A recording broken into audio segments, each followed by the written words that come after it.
This is Talk of the Town, a weekly program featuring community events happening in and around Northeast Michigan, with your host, Nancy Smitham, and get the latest from Alpena Community College with Dr. Don McMaster.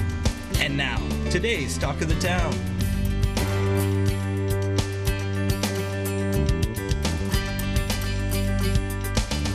Good morning and welcome to Talk of the Town. I'm Nancy Smitham. My first guest today is Katie Wolf from Thunder Bay National Marine Sanctuary.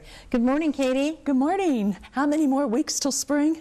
Yeah, well, it's 40 degrees as we're taping this today, but I'm sure it's not going to last. Sure. But you wanted to talk about some unsung heroes today from Thunder Bay National Marine Sanctuary. Well, you know, we have a lot of people doing amazing work at the sanctuary, and so I wanted to just touch base on a few of those who have neat projects that they manage, and, you know, it kind of covers the reach that the sanctuary has. So Sarah Waters, which many people know as our education coordinator, she works on a program. She administers the Be Wet grants, and those grants are given by NOAA, and they're focused on watershed education and training programs. And so, you know, entities here in the Thunder Bay can apply for them, like the Northeast Michigan Great Lakes Stewardship Initiative, or the River Center project, or some of the schools, but also throughout all the Great Lakes states. She administers those. And so this year they had an extraordinary number of really good applicants, and so Sarah went for, you know, to bat to have the money increased, and she was able to get an additional $100,000 from NOAA to give out to the Great Lakes area. And so they're not announced yet, but about $1.5 million in grants will be awarded shortly for projects where it's place-based education, where it can be either, you know, the students doing place-based, hands-on work, and they like to, you know, have these projects kind of push the envelope, so they're testing and trying new things that can then be lessons learned for, you know, sharing with other districts. But then also for teachers, so that teachers can get specialized training on what's happening in our watershed and how to best educate our students about the science and, you know, the community component of watershed management. Wow, thank you, Sarah. Yeah, and well, and a neat thing she mentioned in our staff meeting, in Posen, they just did a big program for the BWET program in a video, and they featured students from Posen who were at Thompson Harbor, and it was focusing on invasive species.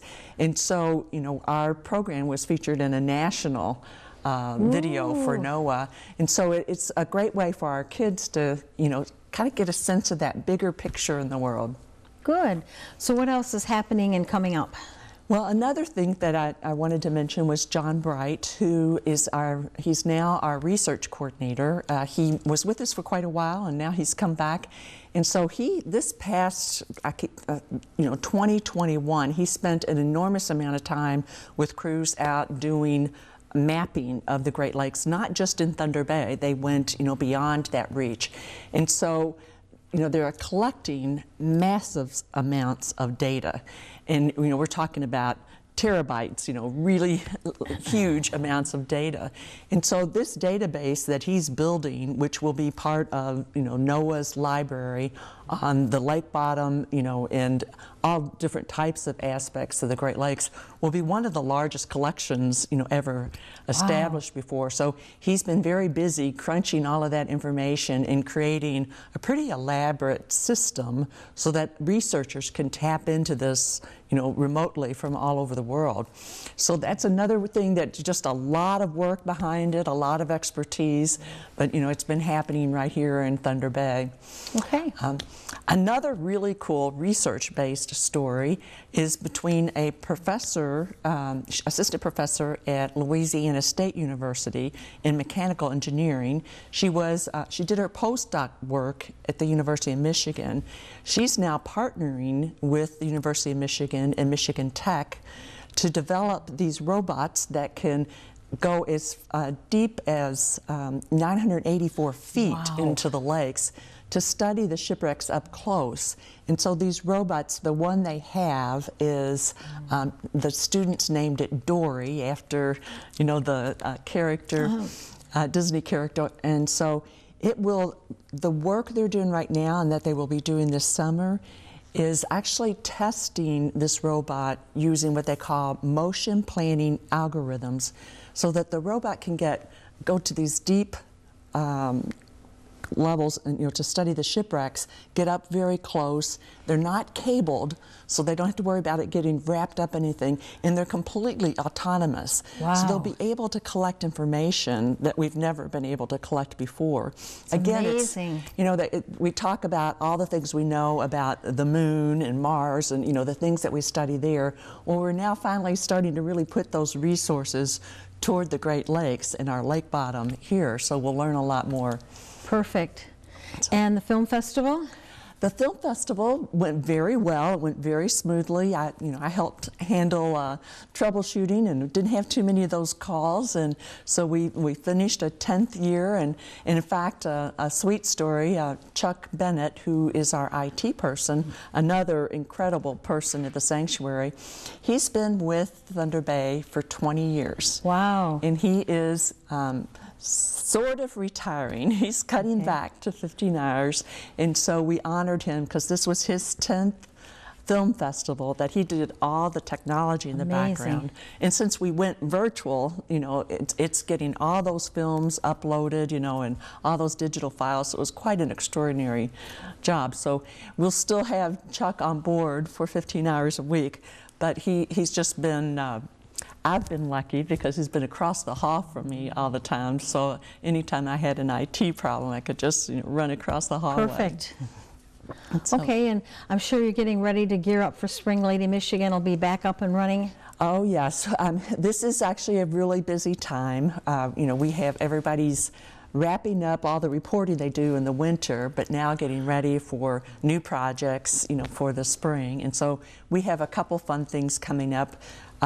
At the sanctuary, we'll be hosting a couple different events where they will serve as a demonstration site for them to come and see the way we've incorporated stormwater management technology as well as energy saving technology on our campus. And those are statewide events, so we'll be hosting those. Huron Pines and the Community Foundation for Northeast Michigan is organizing one of those, and then we have another one that's part of a different demonstration project. So it'll bring quite a few people to the area to see how we're greening the planet here in Thunder Bay. And your outdoor projects are underway or will soon be underway? Yes, we have all of the funding for the sports courts and the pavilion that will serve as the welcome center. There's 9 trips by Viking Cruises coming into Alpena this summer. And so we're hoping that pavilion can get up as quickly as possible. It'll be a really nice new asset on the riverfront. Well, thank you so much for being here. We're out of time, and tell everyone we said Happy New Year and keep up the good work. Thank you, and I look forward to talking to you in the future. You will. Thank you. I'll be right back with some information from Hope Shores Alliance following these messages. Hi, welcome back. My last guest today is Amanda Kasherik from Hope Shores Alliance. Good morning, Amanda. Good morning. And I know that February is a very important month for all of you at Hope Shores Alliance. Yes, so February is a great time to recognize it is Teen Dating Violence Awareness Month. And so what that means, there's a couple of different things that'll encompass, but really we want to make sure that information is getting out there for people who are in need, recognizing signs of abuse, finding help, and especially for parents and other adults in setting and creating safe spaces for teens. And a lot of teenagers go out on dates and something happens like physically violent or whatever. They think, well, it's just part of it, it's okay, but it's really not. Yeah, and it's recognizing what some of those signs might be is a really big thing. Is just pointing out, that there are some things that are just not okay. And especially when you're a young person and you're starting to learn for the first time, what a relationship can encompass. And so we really want to highlight that there are a lot of resources out there that if you're curious or if somebody might be going through something and needs a little bit extra help and support, we want to make sure that they have those resources. Right. If you're uncomfortable, talk to somebody because, chances are if you're uncomfortable, then it's not a good thing. Right. And so there are so many things that this can encompass, but there's so many interesting facts out there that we would just never understand, that there's They say 82% of parents would say that they could recognize signs of abuse, but when it came down to it, only or less than 58% could actually identify what that means. And so even for adults, just learning what some of those signs could be is a huge step in just being able to notify that, you know, there's something going on there. Wow, and do you think that's just because it's become normal behavior, or why do you think that they wouldn't recognize that? I think especially where there are so many different methods of communication, it's really hard to know necessarily what's going on, and if people are who they say they are, and all of that. And a lot of it comes down to having a safe space and a place that's built on trust. And so there's lots of different ways to build those healthy relationships, and so we want to make sure that everybody has the resources to be able to investigate that. Sounds wonderful. Yeah, and even like with teenagers too, 1 in 3 teens have said that they've been messaged by a partner 30 times an hour wanting to know where they are, who they're with, things like that. And for some people that comes off as, oh, well, they want to be supportive. They care about me. Right. And so we want to identify, you know, when does caring become controlling? And that can be really difficult to identify. So like I say, we want to make sure that we are able to support and believe and validate when those fears, you know, come to be reality. Good. Mm-hmm. So there's lots of different things that we've been doing throughout our awareness months, but we also want to highlight, we do post pretty frequently on our Facebook page different events that are going on, but something that's very exciting is that we've been able to refresh our website. And so hopeshores.org has gotten a little bit of a new refresh, but we still have lots of ways to connect through that website as well as our phone line. So we just want to make sure that people know that we're out there, we're here to be connected with. Okay. And Hope Shores Alliance offers a lot of different support groups. Mm-hmm. Tell me about some of the support you offer. Right. So myself, I'm a services and outreach advocate, and so I'm able to provide like supportive listening if somebody's going through a situation that they just need another helping hand. I like to say that we're sort of like a survivor's team, so it's always nice to have a team to fall back on. We often will do different support groups with community members. Currently we don't have support groups going on, but we are preparing to offer yoga.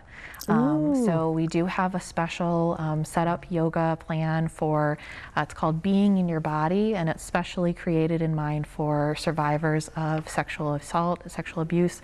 It can be really difficult to really connect with yourself after something like that happens, and so that's something that we're really excited to offer as a support for people who are looking to, you know, reconnect with themselves. And you know, when you read the newspaper and listen to television and some of the events that have just happened in our community recently, and you wonder how they happen, and you wonder how the victim was able to be a victim, but you know, not everybody is a really good, strong advocate for themselves either, and the community needs to know that, you know, that there's, you know, social, economic background differences, educational differences. There's so many things that might make a person more susceptible to, you know, date rape violence or sexual assault or domestic violence. You know, it's not a cut and dried picture, so please, you have to think about these people and figure solutions and ways to help them. Yeah, there's so many different situations and reasons why somebody would want to leave or not leave. Right. And so that's something that we really want to be conscious of, because there's so many factors that play into that. And so sometimes really what we come down to is making something called a safer plan. And so, you know, what does safety mean for the survivor? You know, what is going to be something that feels supportive? You know, what are our goals, and working together through those steps. And yeah, so we want to just make sure that everybody has a way to reach out for help if that's something that they're needing. I do want to highlight, of course, we do have our 24-hour help and support line. There's somebody always available to answer that line. And so that number would be, it's a 800-396-9129. And you know, please call that number if you just have questions, if you're scared, if you're not scared, if you think it's, you know, if you feel like you should call the number, there'll be a professional there that can give you a hand. Absolutely. And there's lots of different ways to contact. Like I said, we have our website as well. You know, we're available for whatever somebody may need. Right. Yeah. We do have 2 thrift stores outside of the area as well. And I see on Facebook, it sounds like they're both doing wonderful. Yes, it's so exciting to have different points of outreach out in our communities. They're there to help you as well. There's always people who are involved in our thrift stores who have those connections if you're somebody needing help. But those thrift stores are really important in being able to give back to survivors who are rebuilding their lives. Right, and I know that you can drop donations off in Alpena too, either for Tawas or for Rogers City. So please, if you have some really good quality merchandise, drop it off. The money stays in your community and helps people in your community, your friends, family, and neighbors. Absolutely. So we have in Rogers City, it's called Seconds on Third, and so I know sometimes they have a different donation schedule, so make sure you check them out. Okay. They have their own website, their Facebook page, I mean. And then on Oscoda, we just had our grand opening for Revolve, so that's the thrift store in Oscoda. I've been seeing some of the merchandise on Facebook. Gosh. Wow, it's amazing what you have there. They do such a good job. They do. Well, I want to thank all of you too very, very much for all that you do in our community. You're kind of the people behind the scenes, but when we need you, you're in front of the scenes, and thank you so much for all that you do. And please tell your staff that everyone here at WBKB wishes everyone a Happy New Year, and we look forward to hearing more good stories coming from Hope Shores Alliance. Absolutely. Thank you. Please stay tuned for Dr. Don McMaster following these messages. Greetings, everyone, and welcome to Talk of the Town. I'm Dr. Don McMaster, president of Alpena Community College, and I'm pleased to have as our guest this morning Dawn Stone, Dean of Workforce Development, and Walt Wiltsey, who is a new director of a new program we have related to tree service and line clearance. Dawn, why don't you were instrumental in developing the program, finding Walt, finding the funding. Why don't you speak to the program a little bit? So, gosh, probably 8 months ago, we were presented with an opportunity through the Michigan Work System to be able to apply for some funding to build unique programs. And so I've been working with Thunder Bay Tree Service and Walt for a couple of years now, doing some safety training specific to the utility line clearance industry. And we've been talking for a long time about how important it would be to have a program that trained utility line clearance, or tree trimmers as most people consider them, in the safest way possible. It's one of the most dangerous jobs, you know, statistically in our state. So, so we saw this as an opportunity to be able to, you know, low risk, build a program and be able to establish the need, establish the curriculum, you know, work out all the bugs, and then eventually move it to the credit side. So we're going to run it on non-credit initially, but so yeah, we found this opportunity and took advantage of it, and we were lucky enough with our relationship with Thunder Bay Tree Service in the safety trainings to find Walt. So so he is now our director of utility line clearance tree trimmer training program, and it'll be a 1-semester program. So we're really excited about it. Wonderful. Welcome aboard.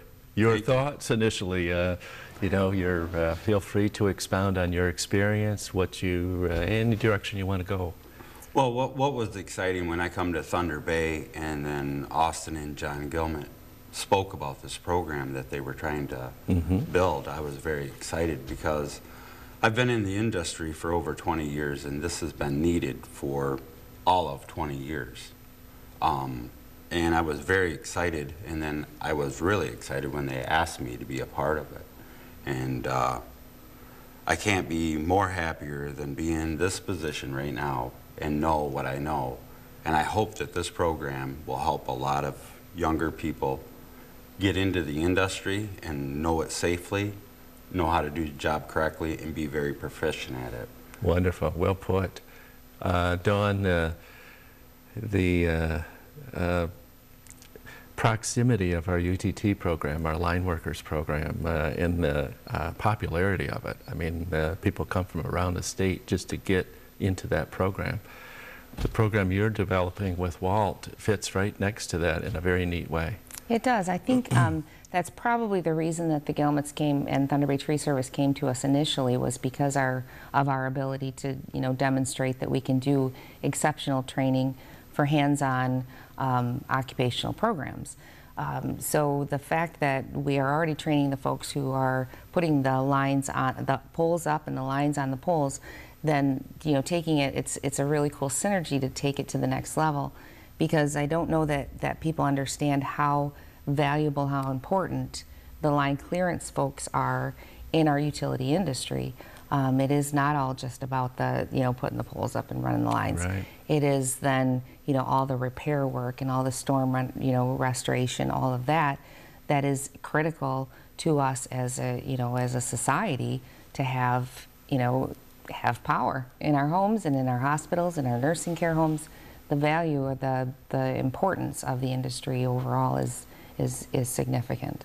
Yeah, I mean, anytime you see a power line with some obstruction or something on it, or brush, or that's what these young people will be trained to clear and fix and maintain. Correct? Right, absolutely. And what's going to be unique about the program is the line side that you guys offer. We can work hand in hand like we do out in the field on a daily basis sometimes when there's a major storm that goes through. And it will give the people a feel of the scenarios that they could possibly run into and the people that they'll be working with. Yeah, that's great. I mean, and in northern Michigan, northeastern Michigan, there are young men and some young women who have grown up outdoors and don't mind running a saw and understand how those things work, and both the dangers and the effectiveness of it. And they may or may not want to work at heights as a utility line worker, but they may like this program. It's a nice synergy. Right, and the beautiful thing about this opportunity with this is there's multiple directions that you'll be able to head with, because they're going to be able to, they'll acquire a spray license too, so if they wanted to just work on that alone, that's a very important part of it too, to help maintain the wires. And not only the cutting side, but the spray side is just as important. Wonderful, great point. So we got about a minute and a half left, Dawn? I just wanted to say that we embedded a number of credentials in the program. So as Walt mentioned, they'll become certified pesticide applicators. The CDL program that we currently run for the utility students, we're going to embed that in the program also. First aid, CPR, OSHA 10 certification, and then Walt is very well versed in the particular MIOSHA or OSHA standard associated with the industry. So we're going to even include another class that has to do with OSHA standards. That is great. That's a great, embedding those credentials makes somebody so much more employable. Absolutely. We've got about 30 seconds left. Walt, you had referenced last night at the board meeting where you spoke and did a very good job of it. What people in this industry could make in terms of compensation. I think folks would be surprised. I have a very good feeling that once they leave this program, I'm speaking within a 40-hour week, I feel very comfortable the $40,000 to $45,000 range. Wow, wonderful. Thank you both for what you've done and what you're about to do. It's great for the community, great for the community college and the people we serve. And thank you folks for watching Talk of the Town. We'll see you again next week.